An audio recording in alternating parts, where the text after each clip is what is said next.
ಎಲ್ಲ ಪುಟ್ಟ ಪುಟ್ಟ ಆತ್ಮಜ್ಯೋತಿಗಳಿಗೂ ಸಾಷ್ಟಾಂಗ ಪ್ರಣಾಮಗಳು.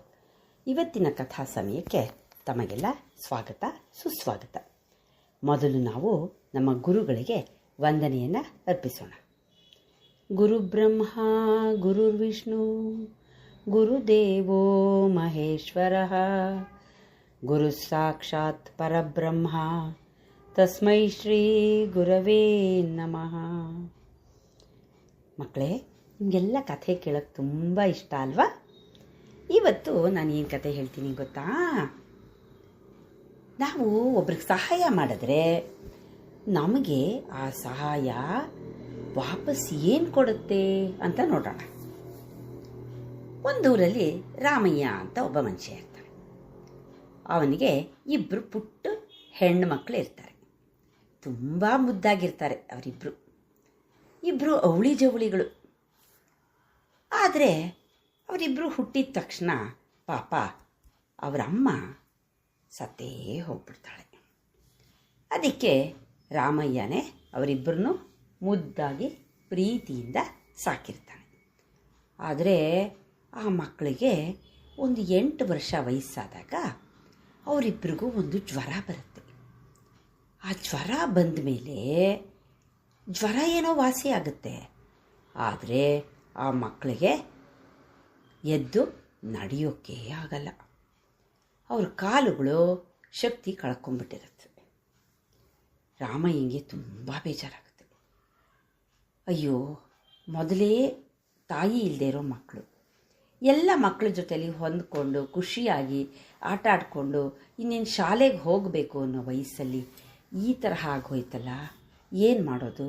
ಇವ್ರ ಭವಿಷ್ಯ ಹೇಗೆ? ನಾನಿರೋ ತನಕ ಏನೋ ನೋಡ್ಕೋತೀನಿ, ಆಮೇಲೆ ಯಾರು ಈ ಮಕ್ಳಿಗೆ ಗತಿ? ಅಯ್ಯೋ ಭಗವಂತ, ನೀನೇ ಒಂದು ದಾರಿ ತೋರಿಸ್ಬೇಕಪ್ಪ ಅಂತ ಯಾವಾಗಲೂ ದೇವ್ರನ್ನ ಅವನು ಬೇಡ್ಕೋತಾ ಇರ್ತಾನೆ. ಒಂದು ದಿವಸ ಏನಾಗುತ್ತೆ, ಆ ಊರಿನ ಪಕ್ಕದ ಊರಿನವನು ಒಬ್ಬ ಮನುಷ್ಯ ಸಿಗ್ತಾನೆ. ಅವನ ಹೆಸರು ಭೀಮಣ್ಣ ಅಂತ. ಅವನು, ರಾಮಯ್ಯ, ನಿನಗೆ ಗೊತ್ತಾ, ನಮ್ಮ ಊರಿಗೆ ಒಬ್ಬರು ಸಂತರು ಬಂದಿದ್ದಾರೆ ಅಂತ ಹೇಳ್ತಾನೆ. ಹೌದಾ, ಏನು ಮಾಡ್ತಾರವರು ಅಂತ ಕೇಳ್ತಾನೆ. ಅವರು ಮಹಾಶಕ್ತಿಶಾಲಿಗಳು. ಅವರು ತುಂಬ ತಪಸ್ಸು ಮಾಡಿದಾರಂತೆ. ತಪಸ್ಸಿಂದ ಎಷ್ಟೊಂದು ಶಕ್ತಿ ಪಡೆದಿದ್ದಾರೆ. ಅವರು ಏನಾದರೂ ನಮಗೊಂದು ಕರುಣೆ ಇಟ್ಟು ಏನಾದರೂ ಒಂದು ವಸ್ತುನ ನಮಗೆ ಕೊಟ್ಟರೆ ನಮಗೆ ಅದರಿಂದ ನಮ್ಮ ಮನಸ್ಸಲ್ಲಿರೋ ಆಸೆ ಪೂರೈಸುತ್ತಂತೆ ಅಂತ ಹೇಳ್ತಾನೆ.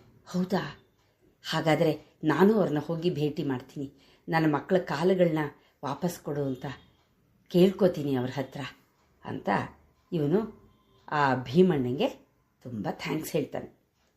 ಆಮೇಲೆ ಮಾರನೇ ದಿವಸ ಬೆಳಗ್ಗೆನೇ ಬೇಗ ಎದ್ದು ಸ್ನಾನ ಮಾಡಿ ದೇವ್ರಿಗೆ ನಮಸ್ಕಾರ ಮಾಡಿ ಮಕ್ಕಳಿಗಿಬ್ಬರಿಗೂ ತಿಂಡಿ ಮಾಡಿಟ್ಟು ಅವ್ರ ಹತ್ರನೇ ಇಟ್ಬಿಟ್ಟು, ನೀವಿಬ್ಬರು ತಿನ್ಕೊಳ್ಳಿ, ನಾನು ಪಕ್ಕದ ಊರಿಗೆ ಹೋಗ್ಬಿಟ್ಟು ಬರ್ತೀನಿ ಅಂತ ಹೇಳ್ಬಿಟ್ಟು ಹೋಗ್ತಾನೆ. ಸರಿ, ಪಕ್ಕದೂರಿಗೆ ಹೋಗ್ತಾನೆ. ಅಲ್ಲಿ ನೋಡ್ತಾನೆ, ಆ ಸಂತರು ಬಂದಿರ್ತಾರೆ. ಅವ್ರ ಕಣ್ಣು ಮುಚ್ಕೊಂಡು ಧ್ಯಾನ ಮಾಡ್ತಾ ಕೂತಿದ್ದಾರೆ. ಅವ್ರ ಹತ್ರ ದರ್ಶನ ಮಾಡಬೇಕು ಅಂತ ಎಷ್ಟೊಂದು ಜನ ಸಾಲಾಗಿ ನಿಂತಿರ್ತಾರೆ. ಇವನು ಹೋಗ್ಬಿಟ್ಟು ಆ ಸಾಲಲ್ಲಿ ಕೊನೆಯಲ್ಲಿ ನಿಂತ್ಕೋತಾನೆ. ಮಧ್ಯಾಹ್ನ ಆಗುತ್ತೆ, ಸಾಯಂಕಾಲ ಆಗುತ್ತೆ. ಸಂತರು ಇನ್ನೂ ಧ್ಯಾನ ಮಾಡ್ತಾ ಇದ್ದಾರೆ. ಏನು ಮಾಡೋದು ಅಂತ ಹಾಗೆ ನೋಡ್ತಾ ಇರ್ತಾರೆ. ಮನೇಲಿ ಮಕ್ಕಳಿಬ್ಬರೇ ಇದ್ದಾರಲ್ಲ, ಏನು ಮಾಡೋದು ಅಂತ ಯೋಚನೆ ಮಾಡ್ತಾ ಇರ್ತಾನೆ. ಅಷ್ಟೊತ್ತಿಗೆ ಸಂತರು ಕಂಡುಬಿಡ್ತಾರೆ. ಆಮೇಲೆ ಎಲ್ಲರೂ ಸಾಲಾಗಿ ನಿಂತಿರೋರೆಲ್ಲ ಒಬ್ಬೊಬ್ಬರೇ ಹೋಗಿ ಅವ್ರಿಗೆ ನಮಸ್ಕಾರ ಮಾಡಿ ಅವ್ರಿಗೇನು ಕಷ್ಟ ಇತ್ತೋ ಅದನ್ನು ಹೇಳ್ಕೊತಾರೆ. ಆವಾಗ ಸಂತರು ಅವ್ರಿಗೇನು ಅನಿಸುತ್ತೋ ಅದನ್ನು ಅವ್ರಿಗೆ ಹೇಳಿ ಅವ್ರ ಕೈಗೊಂದು ವಸ್ತುನ ಕೊಡ್ತಾ ಇರ್ತಾರೆ. ಕೊನೆಗೆ ಇವನು ಸರದಿನೂ ಬರುತ್ತೆ. ಇವನು ಹೋಗಿ ಸಂತರ ಕಾಲಿಗೆ ನಮಸ್ಕಾರ ಮಾಡ್ತಾನೆ. ನಮಸ್ಕಾರ ಮಾಡಿಬಿಟ್ಟು, ಸ್ವಾಮಿ, ನನ್ನ 2 ಮಕ್ಕಳು, ಹೆಣ್ಣು ಮಕ್ಕಳು, ಅವರಿಬ್ಬರಿಗೂ ಕಾಲಿಲ್ಲ, ಅವರಿಗೆ ಕಾಲು ಬರೋ ಹಾಗೆ ಮಾಡಿ ಸ್ವಾಮಿ ಅಂತ ಹೇಳ್ತಾರೆ. ತಕ್ಷಣ ಸಂತರು ಇವ್ರ ಮುಖ ನೋಡ್ತಾರೆ. ನೋಡಿಬಿಟ್ಟು ನಕ್ಬಿಟ್ಟು ಒಂದು ಬಾಳೆಹಣ್ಣು ಕೊಡ್ತಾರೆ. ಕೊಟ್ಬಿಟ್ಟು, ನೋಡಪ್ಪ, ನೀನು ಮೊದಲು ಯಾರನ್ನು ನೋಡ್ತೀಯೋ ಅವರಿಗೆ ಈ ಬಾಳೆಹಣ್ಣನ್ನು ಕೊಡು, ಎಲ್ಲ ಸರಿ ಹೋಗುತ್ತೆ ಅಂತ ಹೇಳಿಬಿಟ್ಟು ಮತ್ತೆ ಕಣ್ಣು ಮುಚ್ಕೊಂಡ್ಬಿಡ್ತಾರೆ.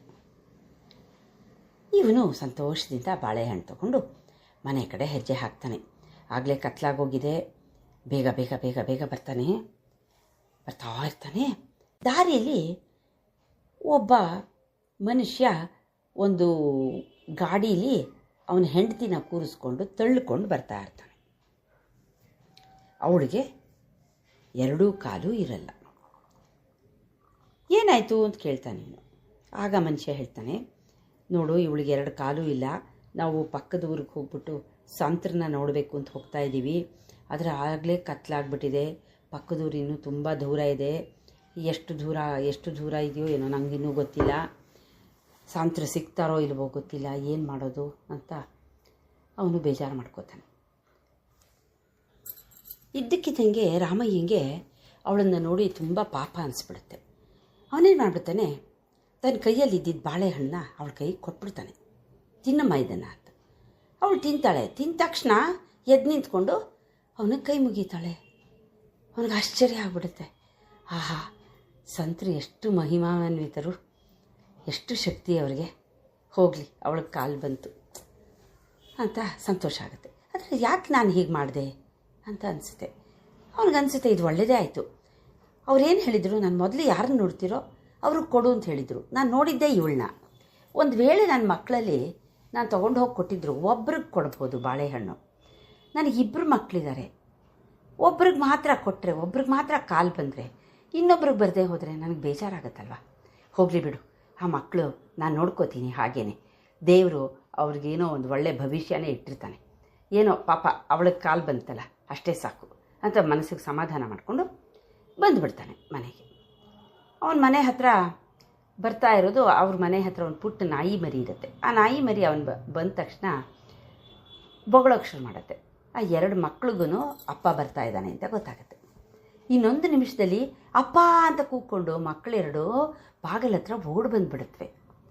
ಇವನ ಕಣ್ಣು ನಂಬಕ್ಕೆ ಆಗಲ್ಲ. ಅವನ ಕಣ್ಣಿಂದ ಆನಂದ ಬಾಷ್ಪ ಸುರಿಯೋಕ್ಕೆ ಶುರುವಾಗ್ಬಿಡುತ್ತೆ. ಅವನು 2 ಮಕ್ಕಳನ್ನು ಒಪ್ಪಿಕೊಂಡು ಮುದ್ದಾಡ್ತಾನೆ. ಆಹಾ, ಎಷ್ಟು ಒಳ್ಳೆ ಕೆಲಸ ಮಾಡಿದೆ ನಾನಿವತ್ತು. ಆ ಹಣ್ಣನ್ನು ಏನೂ ಯೋಚನೆ ಮಾಡಿದೆ ಆ ಹೆಂಗಸಿಗೆ ಕೊಟ್ಟಿದ್ದು ಎಷ್ಟು ಒಳ್ಳೆಯದಾಯಿತು. ದೇವರು ನಾನು ಮಾಡಿದ ಒಂದು ಒಳ್ಳೆಯ ಕೆಲಸಕ್ಕೆ 2 ಪ್ರತಿಫಲ ಕೊಟ್ಟಿದ್ದಾನೆ. ನನ್ನ 2 ಮಕ್ಕಳಿಗೂ ಕಾಲನ್ನು ಕರುಣಿಸಿದ್ದಾನೆ. ಆಹಾ ಪರಮಾತ್ಮ, ನಿನ್ನ ಶಕ್ತಿ, ನಿನ್ನ ಮಹಿಮೆ ಅಪಾರ ಅಂತ ಹೇಳಿ ಪರಮಾತ್ಮನಿಗೆ ಕೈ ಮುಗೀತಾನೆ. ಆ ಸಂತರನ್ನು ಮನಸ್ಸಲ್ಲಿ ನೆನೆಸ್ಕೊಂಡು ಕೈ ಮುಗೀತಾನೆ.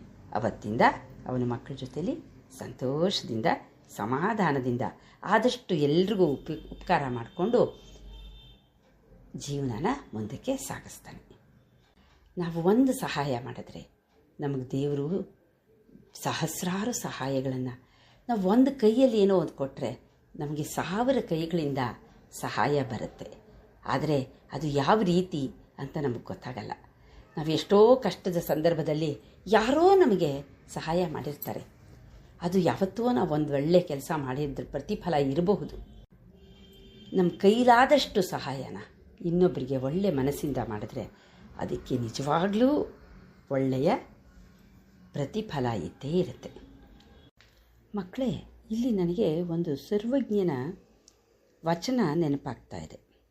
ಕೊಟ್ಟದ್ದು ತನಗೆ, ಬಚ್ಚಿಟ್ಟಿದ್ದು ಪರರಿಂಗೆ, ಕೊಟ್ಟಿದ್ದು ಕೆಟ್ಟಿತೆನಬೇಡ, ಮುಂದಕ್ಕೆ ಕಟ್ಟಿಹುದು ಬುದ್ಧಿ ಸರ್ವಜ್ಞ. ಸರ್ವಜ್ಞ ಕವಿ ಹೇಳಿರೋ ಈ ತ್ರಿಪದಿ ಈ ಕಥೆಗೆ ಎಷ್ಟು ಚೆನ್ನಾಗಿ ಹೊಂದುತ್ತಲ್ವ. ನಾವು ಯಾರಿಗಾದರೂ ನಿಸ್ವಾರ್ಥತೆಯಿಂದ ದಾನವನ್ನು, ಏನಾದರೂ ಒಂದು ವಸ್ತುವನ್ನು ಕೊಟ್ಟಾಗ ಅದು ನಮಗೆ ಅದೇ ತರಹ ಪುಣ್ಯದ ಸಂಪಾದನೆಯನ್ನು ಕೊಡುತ್ತದೆ. ಜೊತೆಗೆ ನಮಗೆ ಅದರಿಂದ ನಮಗೆ ಯಾವಾಗ ಅವಶ್ಯಕತೆ ಇದೆಯೋ ಆಗ ಸಹಾಯನೂ ಸಿಗುತ್ತೆ ಅಂತ ಅರ್ಥ ಮಾಡ್ಕೋಬಹುದು. ನಿಮಗೆಲ್ಲ ಇಷ್ಟ ಆಯಿತಾ ಮಕ್ಕಳೇ ಕಥೆ? ಈಗ ನಾವು ಪ್ರಾರ್ಥನೆಯನ್ನು ಮಾಡೋಣ. ಅಸತೋ ಮಾ ಸದ್ಗಮಯ, ತಮಸೋ ಮಾ ಜ್ಯೋತಿರ್ಗಮಯ, ಮೃತ್ಯೋರ್ಮಾ ಅಮೃತಂಗಮಯ. ಓಂ ಶಾಂತಿ ಶಾಂತಿ ಶಾಂತಿ. ಲೋಕಾಃ ಸಮಸ್ತಾಃ ಸುಖಿನೋ ಭವಂತು. ಲೋಕಾಃ ಸಮಸ್ತಾಃ ಸುಖಿನೋ ಭವಂತು. ಲೋಕಾಃ ಸಮಸ್ತಾಃ ಸುಖಿನೋ ಭವಂತು. ಹರಿಃ ಓಂ ತತ್ಸತ್. ಶ್ರೀ ಗುರುಭ್ಯೋ ನಮಃ. ಹರಿಃ ಓಂ.